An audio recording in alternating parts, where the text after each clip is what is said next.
while we're here and talking about issues, what do you guys think about CampusTown Renovations? CampusTown Renovation. Her district, no. Yeah, my neighborhood.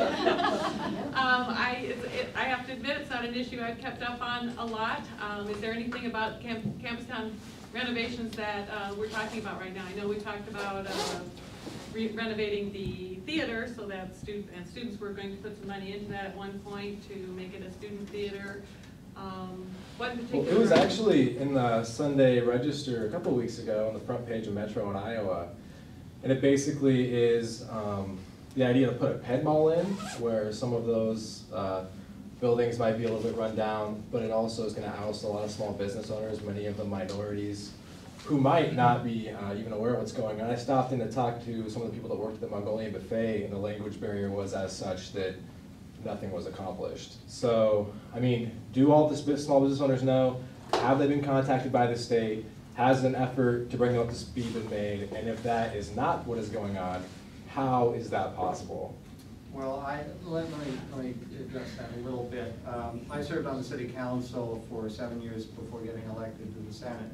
And the kind of issue you're talking about is more a city issue as far as redevelopment and zoning and that kind of thing. Now, obviously, anything that happens near to the university is of interest to the university.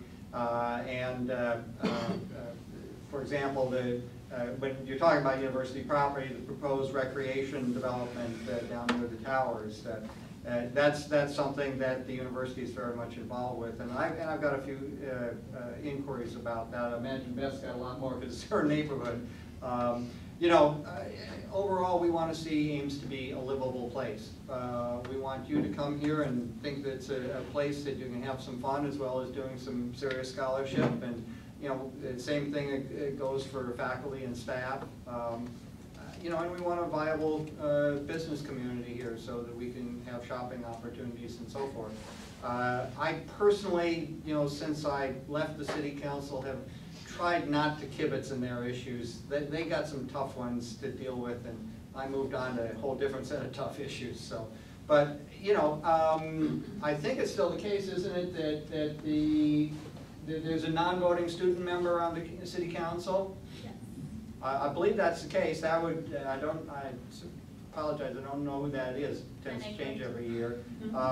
If you're north of Lincoln Way, you're pretty much in the 4th Ward. Riyad Mahaney is the city councilman for that area. It's my old ward.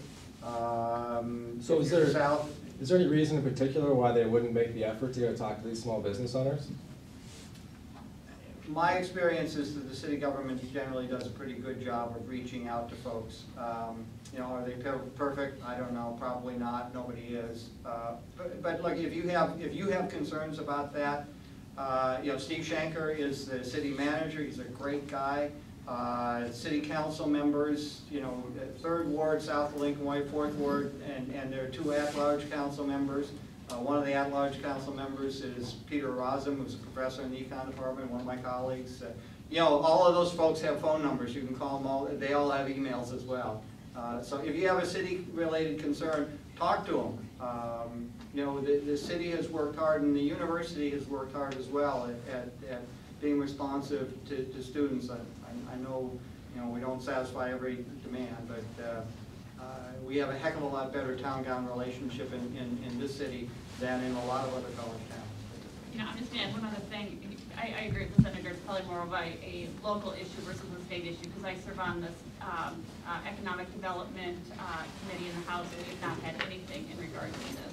I can also tell you I have not heard from one student or one constituent on any type of renovations for CampusTown as well.